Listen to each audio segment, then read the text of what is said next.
الحمد لله الذي أمر بالعدل والإحسان ونهى عن الظلم والعدوان، وأشهد أن لا إله إلا الله وحده لا شريك له، وأشهد أن سيدنا ونبينا ومولانا محمدا عبد الله ورسوله صلى الله تعالى عليه وعلى آله وأصحابه وبارك وسلم تسليما كثيرا كثيرا. أما بعد، أعوذ بالله من الشيطان الرجيم. بسم الله الرحمن الرحيم. ومن يعص الله ورسوله ويتعد حدوده يدخله نارا خالدا فيها وله عذاب مهين. عن أبي هريرة رضي الله عنه قال: قال رسول الله صلى الله عليه وسلم: اجتنبوا السبع الموبقات. قالوا: يا رسول الله وما هن؟ قال: الشرك بالله، والسحر، وقتل النفس التي حرم الله إلا بالحق، وأكل الربا، وأكل مال اليتيم، والتولي يوم الزحف، وقذف المحسنات المؤمنات الغافلات. رواه البخاري ومسلم أو كما قال النبي صلی اللہ علیہ وسلم.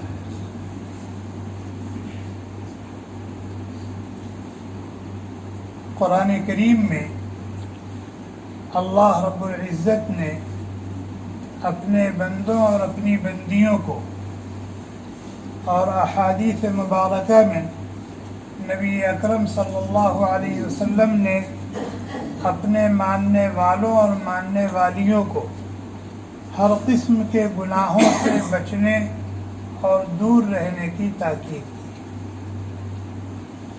اور گناہوں سے بچنے پر انعام و اکرام کا وعدہ کیا، اور نہ بچنے پر قسم قسم کی وعیدیں سنائی گئی.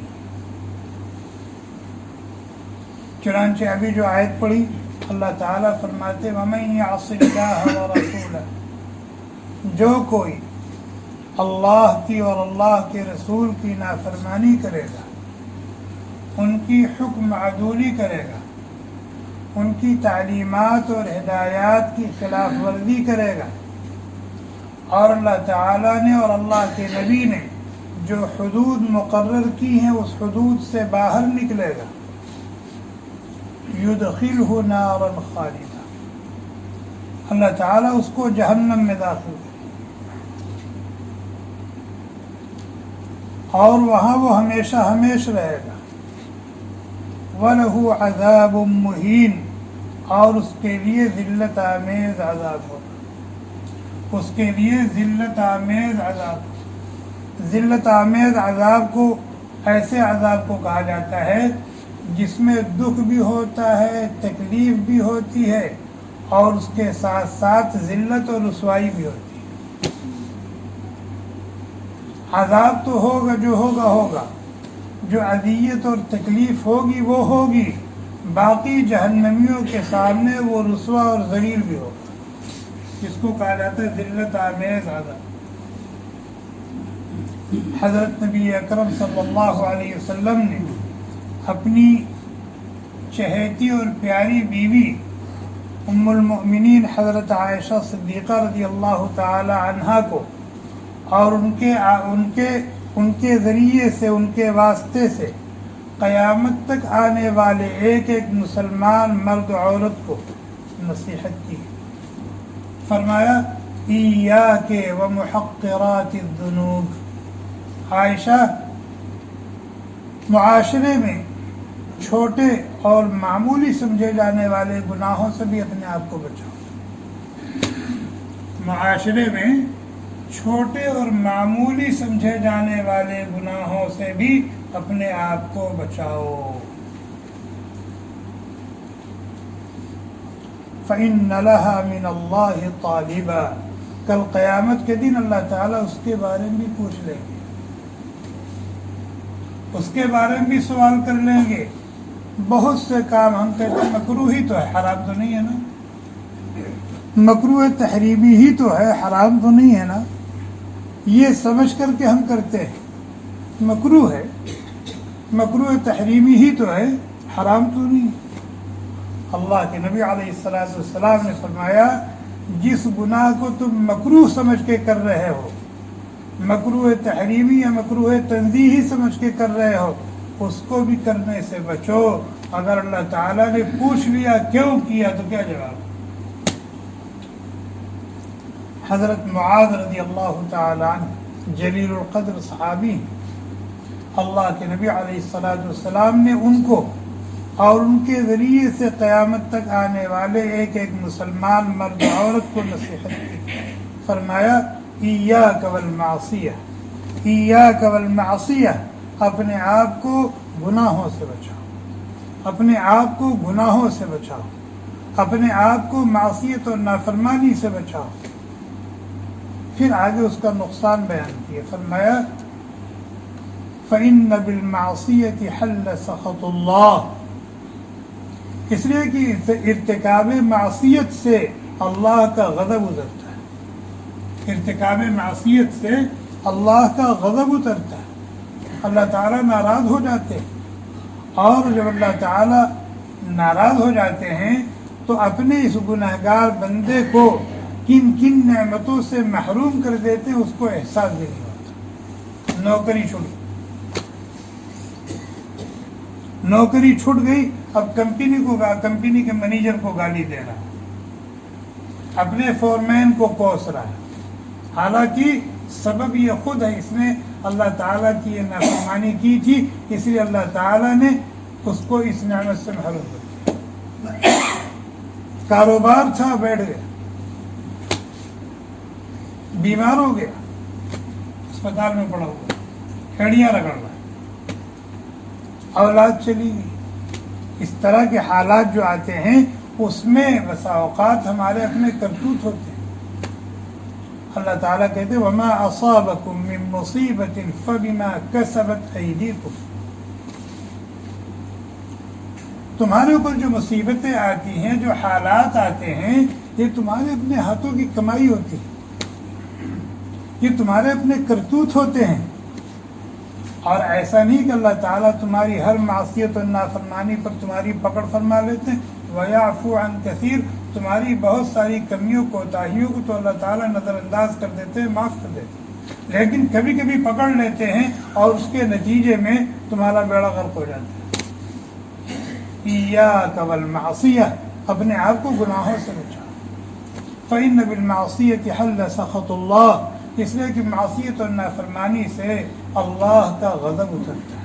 اور جب اللہ کا غضب اترتا ہے اور بندہ اللہ کے زیر غضب آ جاتا ہے تو پھر اس کو سکون نہیں، اس کو چین نہیں، اس کو راحت اور خوشی نہیں، اور دنیا اس کو اچھی نہیں لگتی. پھر اس کی بیوی بھی اس سے آنکھ پھیرے رہتی ہے، اس کے بچے بھی اس سے آنکھ پھیرے رہتے ہیں، اس کو خود بھی کچھ نہیں اچھا لگتا اور وہ خود بھی دوسروں کو نہیں اچھا لگتا، مبغوض ہو جاتا. اور گناہ ہے، معصیت، نافرمانی ہے، کیا چھوٹی کیا بڑی. ہم کہتے ہیں نا گناہ صغیرہ ہے نا، یہ تو صغیرہ ہے نا. ارے اللہ کے بندے، گناہ تو ہے، نافرمانی تو ہے، معصیت تو ہے.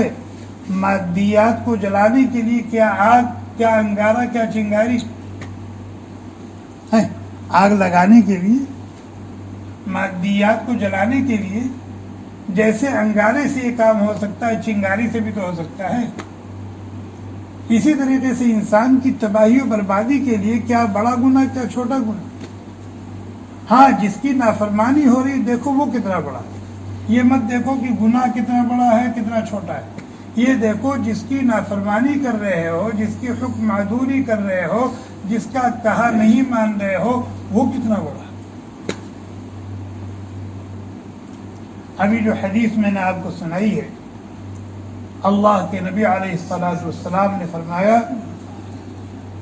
7 ان گناہوں سے اپنے آپ کو اہتمام کے ساتھ بچاؤ جو تم کو دنیا میں بھی برباد کر دیں گے، آخرت میں بھی برباد کر دیں گے۔ یہ 7 گناہ اتنے بڑے گناہ ہیں، اتنے بڑے گناہ ہیں اور اتنے خطرناک ہیں کہ ان 7 میں سے اگر کسی نے کسی ایک کا ارتکاب کیا اور اسی حال میں دنیا سے چلا گیا تو اس کی تباہی و بربادی میں کوئی شبہ نہیں۔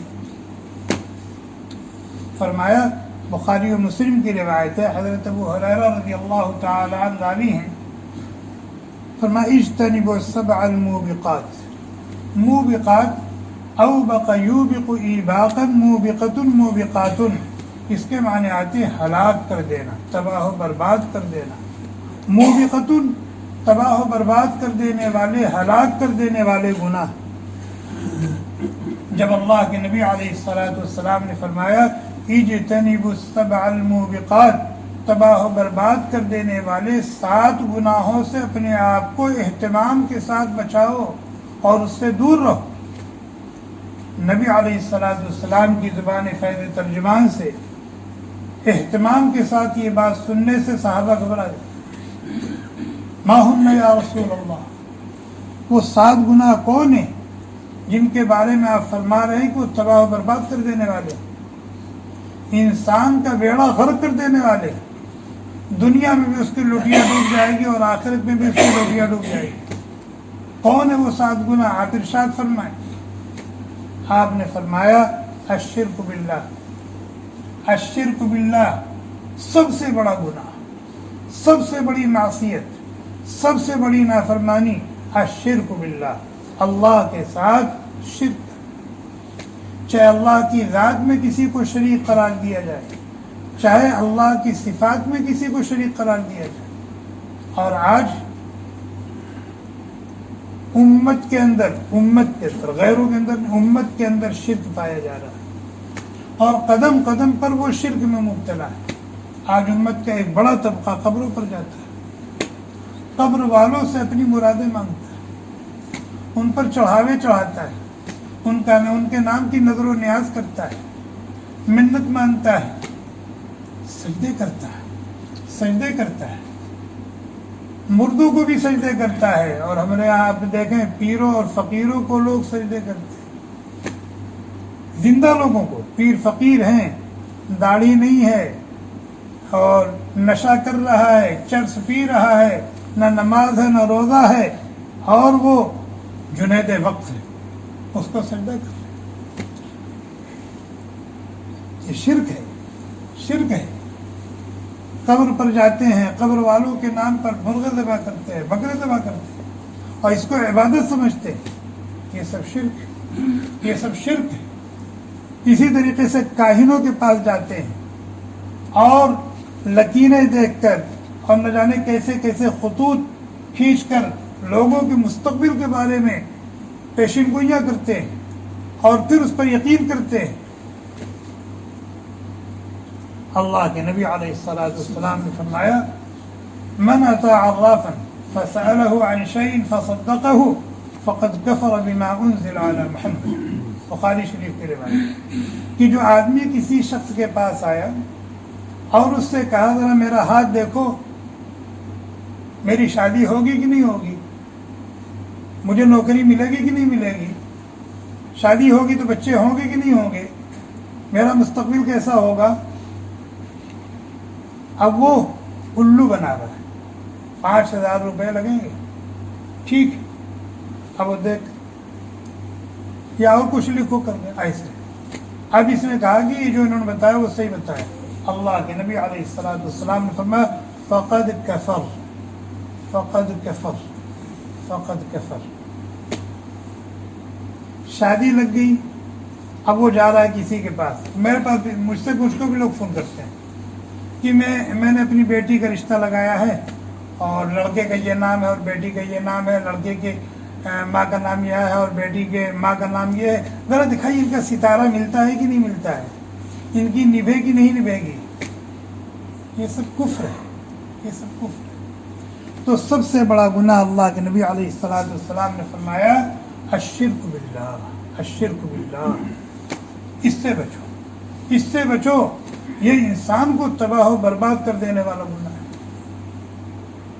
اللہ تبارک و تعالی نے قرآن میں فرمایا انہ من یشرک باللہ، جو کوئی اللہ کے ساتھ شرک کرے گا، چاہے اس کی ذات میں شرک کرے چاہے اس کی صفات میں شرک کرے، فقد حرم اللہ علیہ الجنہ، اللہ تعالیٰ اس پر جنت کو حرام کر دیتے ہیں اور جہنم اس کے اوپر واجب ہو جاتی ہے، ہمیشہ ہمیشہ کے لیے جہنم میں جائے، کبھی جہنم سے نکلنا اس کو نصیب نہیں۔ بتائیں اس سے بڑی بربادی اور کیا ہو۔ دوسرے نمبر پر فرمایا وَقَتْلُ النَّفْسِ الَّتِي حَرَّمَ اللَّهُ إِلَّا بِالْحَقِّ، ناحق کسی کو قتل کر دینا، اس کا خون بہا دینا، یہ بہت بڑا گناہ ہے، بہت بڑا گناہ ہے، بہت بڑا گناہ ہے، اور یہ اتنا سنگین جرم ہے کہ آپ اندازہ لگائیں نبی علیہ السلام نے شرک باللہ کے بعد قتل النفس کا تذکرہ کیا، اور شرک باللہ کتنا بڑا گناہ ہے کہ جہنم اس پر واجب ہے، جنت اس پر حرام ہے، اور اس کے بعد فرمایا قتل النفس التي حرم اللہ۔ آج یہ چیز عام ہے، کب کس کی زندگی کا چراغ گل کر دیا کچھ پتہ نہیں،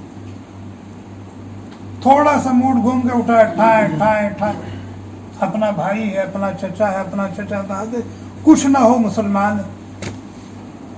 اللہ تعالیٰ قرآن میں فرماتے ہیں وَمَن يَقْتُلْ مُؤْمِنًا مُتَعَمِّدًا فَجَزَاؤُهُ جَهَنَّمُ خَالِدًا فِيهَا وَغَضِبَ اللَّهُ عَلَيْهِ وَلَعَنَهُ وَأَعَدَّ لَهُ عَذَابًا عَظِيمًا، جو شخص کسی ایمان والے کو یا کسی ایمان والی کو جان بوجھ کر مار دے، فَجَزَاؤُهُ جَهَنَّمُ، تو اس قاتل کا ٹھکانہ جہنم، کتنے دن کے لیے جائے گا؟ خالداً فیہا، ہمیشہ ہمیشہ کے لیے جہنم میں جائے۔ وغضب اللہ علیہ، اس پر اللہ کا غضب ہوگا، اللہ کا غصہ ہوگا، اللہ کی ناراضگی ہوگی۔ ولعنہ، اس پر اللہ کی لعنت ہوگی، اللہ کی پھٹکار ہوگی۔ وأعد لهم عذابا عظیما، ان گناہوں کے ساتھ ساتھ دوسرے اور بھی بڑے، اس عذاب کے ساتھ ساتھ دوسرے اور بھی بڑے بڑے عذاب اس کے لیے ہیں۔ یہ کسی ایمان والے کسی ایمان والی کے قتل کی سزا ہے۔ تیسرے نمبر پر فرمایا والسحر، جادو سیکھنا، جادو سکھانا، جادو کرنا۔ والسحر یہ بڑے گناہوں میں سے ایک بڑا گناہ ہے۔ جادو سکھانا بھی گناہ ہے، جادو سیکھنا بھی گناہ، جادو کرنا بھی گناہ، اور جادو اتارنا بھی گناہ ہے، ناجائز اور غلط طریقے، اور کفر ہے۔ اللہ تعالیٰ قرآن میں فرماتے ہیں وما کفر سلیمان، حضرت سلیمان نے کفر نہیں کیا، ولکن الشیاطین کفروا، شیطانوں نے اور شیطان کے ایجنٹوں نے کفر کیا۔ کیسے کفر کیا؟ یعلمون الناس السحر، لوگوں کو جادو سکھاتے تھے، لوگوں کو جادو سکھاتے تھے، تو جادو سکھانا یہ شیطانی عمل ہے اور یہ کفر ہے۔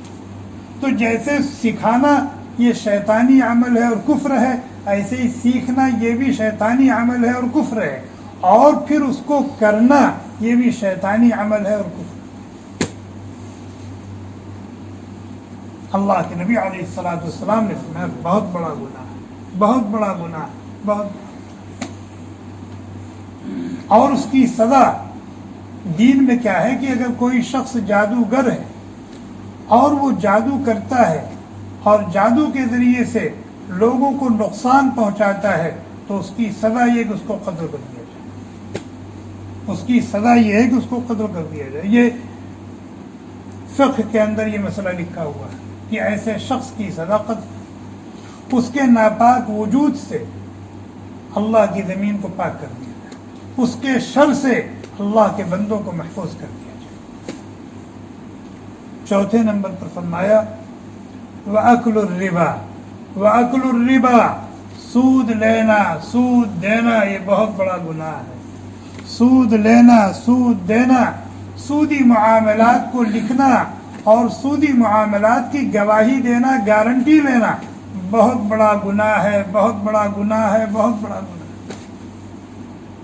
الذین یأکلون الربا لا یقومون الا کما یقوم الذی یتخبطہ الشیطان من المس.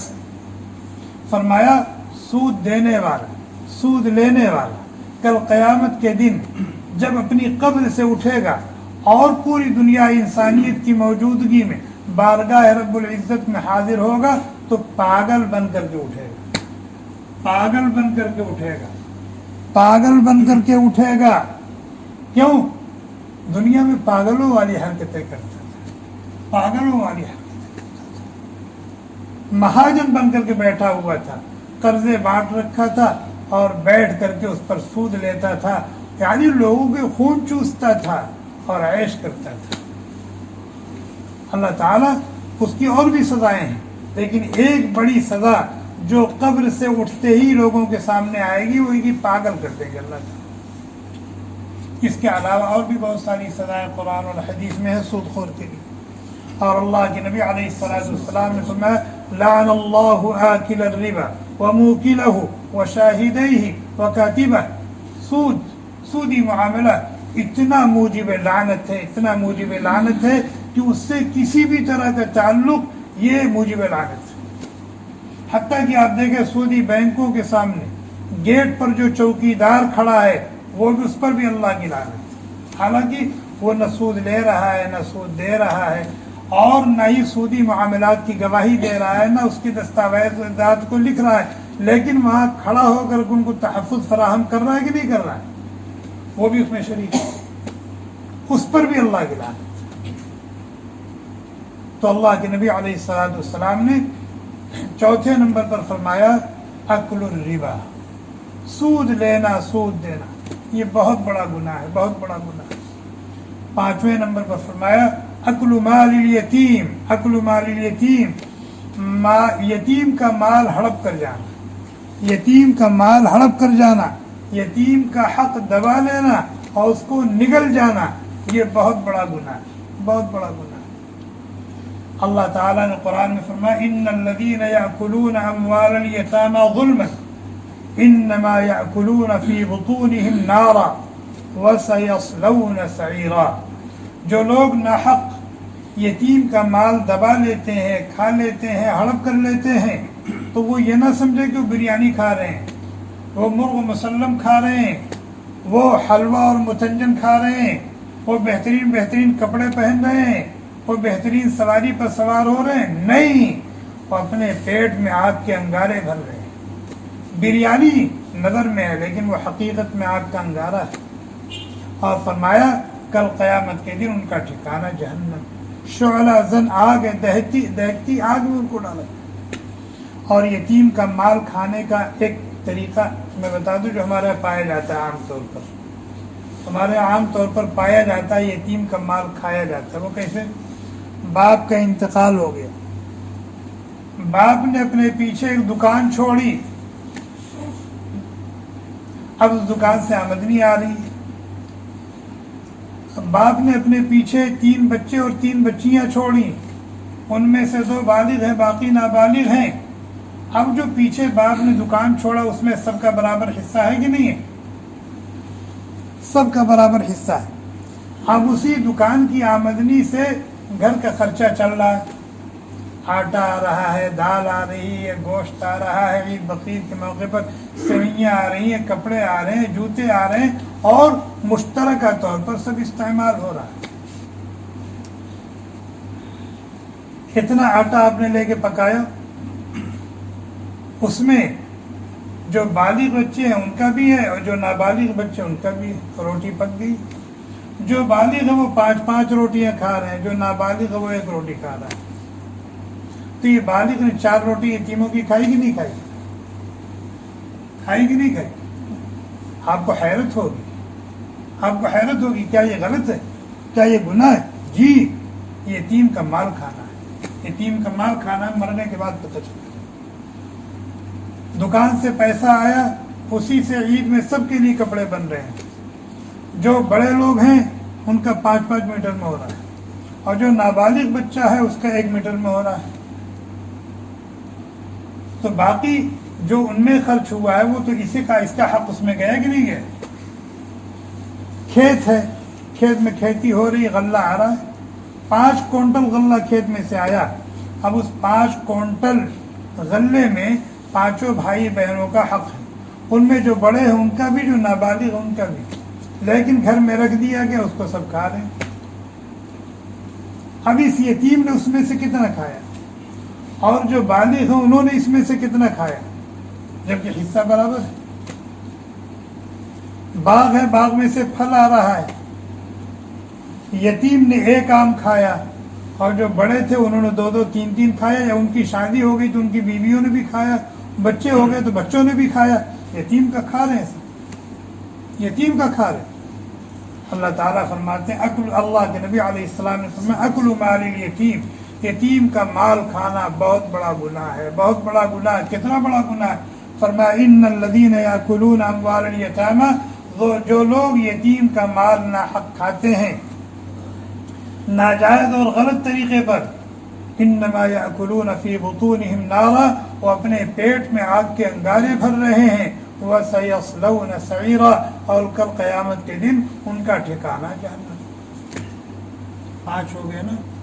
چھٹا بڑا گناہ، چھٹا بڑا گناہ فرمایا وَالتَّوَلِّي يَوْمَ الزَّحْفِ، وَالتَّوَلِّي يَوْمَ الزَّحْفِ، دشمن سے مقابلہ ہے. ایک طرف باطل ہے اور ایک طرف حق ہے، ایک طرف اہل ایمان ہے، ایک طرف اہل کفر اور شرک ہیں، اور گھمسان کی جنگ چل رہی ہے. ایسے موقع پر پیٹھ پھیر کر بھاگنا بہت بڑا گناہ ہے. پیٹھ پھیر کر بھاگنا، اپنی جان بچا کے بھاگنا نہیں، مر جاؤ، مر جاؤ، شہید ہو جاؤ. بھاگنا یہ بندے مومن کی شان کے خلاف. اللہ تعالیٰ فرماتے یا ایھا الذین آمنوا اذا لقیتم الذین کفروا زحفا فلا تولوہم الادبار. اے ایمان والو، جب دشمن سے مقابلہ ہو اور دشمن آمنے سامنے ہو، فلا تولوہم الادبار، تو اپنی پیٹھ ان کو مت دھکاؤ، پشت پھیر کر مت بھاگو، بلکہ مارو اور مارو اور مارو اور مر جاؤ. فرمایا وَمَن يُوَلِّهِمْ يَوْمَئِذٍ دُبُرَهُ إِلَّا مُتَحَرِّفًا لِقِتَالٍ أَوْ مُتَحَيِّزًا إِلَى فِئَةٍ فَقَدْ بَاءَ بِغَضَبٍ مِّنَ اللَّهِ وَمَأْوَاهُ جَهَنَّمُ. جو ایسا کرے گا اس پر اللہ کا غضب ہوگا اور اس کا ٹھکانہ جہنم ہوگا.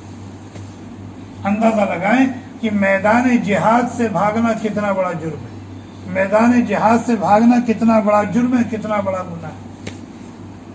اور 7واں اور آخری گناہ جو انتہائی بڑا اور خطرناک گناہ ہے، فرمایا کسی پاک دامن چاہے مرد ہو یا عورت ہو، اس کی عزت کو داغدار کرنا، اس کی طرف وہ چیز منسوب کرنا جس کا اس سے دور دور کا کوئی تعلق نہیں. کسی پر بہتان لگانا، کسی پر تہمت لگانا، اس کی عزت و آبرو سے کھلواڑ کرنا. وقذف المحصنات الغافلات المؤمنات، کسی پاک دامن ایمان والی اور ہر قسم کے گناہوں سے بے خبر خاتون کی عزت کو تار تار کرنا، اس کے دامن کو داغدار کرنا، اس کی طرف ایسی چیز کو منسوب کرنا جس کا اس سے کوئی تعلق ہی نہیں. اللہ تعالیٰ فرماتے ہیں ان الذين يرمون المحصنات الغافلات المؤمنات لعنوا في الدنيا والآخرة ولهم عذاب عظيم.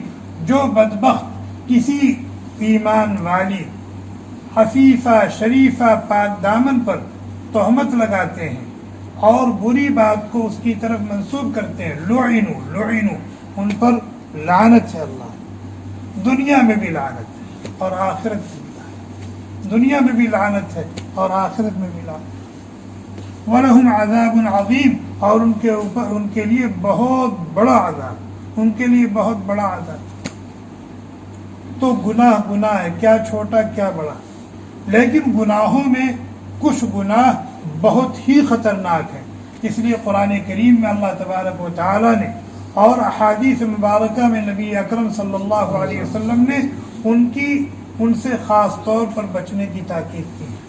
نبی علیہ السلام نے اپنے ایک ارشاد میں ان 7 گناہوں کو جمع کر دیا، اور میں نے ہر گناہ سے متعلق قرآن کریم کی ایک آیت پیش کی. ہر گناہ سے متعلق قرآن کریم کی ایک ایک آیت پیش کی ہے۔ اس کا مطلب یہ ہے کہ اللہ تبارک و تعالی نے مستقل اس کے لیے، اس سے روکنے کے لیے، اس سے اپنے بندوں کو بچانے کے لیے آیتیں نازل فرمائی، اور میں نے تو ایک ایک آیت پیش کی ہے، ایک ایک گناہ سے متعلق 10 20 آیتیں۔ جیسے شرک ہے، شرک سے متعلق کتنی آیتیں قرآن میں، سحر سے متعلق، اور یتیم کے مال سے متعلق کتنی آیتیں۔ اس لیے ہر قسم کے گناہ سے بچنے کی ہمیں فکر کرنی چاہیے، خاص طور پر یہ جو 7 گناہ جن کی فہرست اللہ کے نبی علیہ السلام نے اپنے ایک ارشاد میں ذکر فرمائی، اور جس پر قرآن کریم کی بہت سی آیات ہیں، ان سے اہتمام کے ساتھ بچنے کی کوشش کرنی چاہیے، بلکہ ہمیں اپنا محاسبہ کرنا چاہیے کہ ان گناہوں میں سے ہم کسی میں مبتلا تو نہیں، ہم شرک میں تو نہیں مبتلا، ہم جادو ٹونے میں تو نہیں مبتلا ہے، ہم قاتل تو نہیں ہیں، ناحق کسی کا قتل تو نہیں کیا ہم نے، یا قتل تو نہیں کیا، قتل کروایا تو نہیں سپاری دے کر کے۔ آج کل لوگ قتل بھی کرتے ہیں اور قتل کرواتے بھی ہیں، سپاری دے بھی فلاں کا صاف کر دو، یہ بھی قتل کرنے کے حکم ہے، یہ بھی قتل کرنے کے حکم ہے۔ ہم سودی معاملات میں تو نہیں مبتلا، ہم نے کسی یتیم کا حق تو نہیں دبایا، ہم نے کسی پر کوئی الزام تہمت تو نہیں لگائی ہے، کسی پاک دامن کی عزت کو تار تار تو نہیں کیا۔ باقی رہ گیا وہ معاملہ کہ میدان جہاد سے بھاگنا، اس کے بارے میں تو ہم جہاد کے بارے میں ہم کبھی سوچتے ہی نہیں، وہاں جانا اور وہاں سے بھاگنے کی نوبت ہی کہاں سے۔ جہاد کے بارے میں تو کبھی ہم سوچتے ہی نہیں، تو پھر جائیں گے کب اور پھر وہاں سے بھاگنے کی نوبت کب آئے گی؟ تو یہ گناہ تم سے ہوگا نہیں، یہ گناہ تم سے ہوگا نہیں، اور اس لیے اس کا کوئی مسئلہ نہیں۔ لیکن باقی 6 گناہ جو ہیں بڑے خطرناک، اور آج جہاد جیسا اہم ترین حکم اور مقدس ترین فریضہ ایک جرم ہے۔ کیا ہے؟ جرم ہے۔ غیر تو غیر اپنے جہاد کو دہشت گردی کہتے ہیں، مجاہد جیسے عظیم انسان کو دہشت گرد کہتے ہیں۔ جو آدمی جہاد کو دہشت گردی کہے گا اور مجاہد کو دہشت گرد کہے گا، کبھی اس کے اندر جہاد کرنے کا جذبہ پیدا ہوگا؟ کبھی اس کے اندر جہاد کا شوق پیدا ہوگا؟ شہادت کے درجے پر فائد ہونے کی تمنا پیدا ہوگی؟ اللہ کے نبی علیہ السلام نے فرمایا من مات ولم یغزو ولم یحدث عن نفسه مات على شعبة من النفاق، جو شخص مر گیا اور اس حال میں مرا کہ اس کے اندر اس نے نہ تو جہاد کیا، اور یاد رکھیے گا جب جہاد کا لفظ بولا جاتا ہے تو دشمن سے لڑنا مراد ہوتا ہے۔ جب جہاد کا لفظ بولا جاتا ہے تو دشمن کو مارنا اور مرنا مراد ہوتا ہے، دشمن کی گردن کو مروڑنا اور اس کی کلائی کو توڑنا مراد ہوتا ہے، مرنا اور مارنا مراد ہوتا ہے۔ اللہ کے نبی علیہ السلام فرماتے ہیں من مات ولم یغزو، جو مر گیا اور اس نے جہاد نہیں کیا، اور کبھی اس نے جہاد کا شوق بھی اس کے دل میں نہیں پیدا ہوا، جہاد کا داعیہ بھی نہیں پیدا ہوا، اس کی تمنا بھی نہیں پیدا ہوئی، فرمایا منافق بن کے مرا، مات علی شعبۃ من النفاق، منافق بن کر کے مرا۔ یہ نفاق کی علامت ہے کہ آدمی کے اندر جہاد کرنے کا شوق نہ ہو، جہاد کرنے کا جذبہ نہ ہو، شہادت کے اعلیٰ مقام پر فائد ہونے کی تمنا اور آرزو نہ ہو، یہ نفاق کی علامت۔ منافق جہاد سے بھاگتا ہے اور جہاد سے بھاگنے کے لیے اس کو دہشت گردی کا نام دیتا ہے، مجاہد سے نفرت کرنے کے لیے اس کو دہشت گرد کہتا ہے۔ یہ وقت کا بہت بڑا المیہ ہے کہ اسلام کے مقدس ترین فریضے کو آج مسلمان دہشت گردی کہتے ہیں، جبکہ اس حکم کے متعلق، جہاد کے متعلق قرآن کریم میں 500 سے زیادہ آیتیں. کتنی؟ جب قرآن پڑھیے تو ایسا لگتا ہے پورا قرآن جہاد ہی کے بارے میں ہوتا، پورا قرآن جہاد ہی کے بارے میں. آج اگر امت نے اللہ کے اس حکم کو، حکم جہاد کو مضبوطی سے پکڑا ہوتا تو جو کچھ افغانستان میں پہلے ہو چکا کبھی نہ ہوتا، جو عراق میں ہوا کبھی نہ ہوتا، جو ملک شام میں ہوا کبھی نہ ہوتا، جو لیبیا میں ہوا کبھی نہ ہوتا، جو آج فلسطین میں ہو رہا ہے کبھی نہ ہوتا. دشمن کی ہمت ہی نہ ہوتی نظر اٹھانے کی، دشمن کی ہمت ہی نہ ہوتی نظر اٹھانے کی.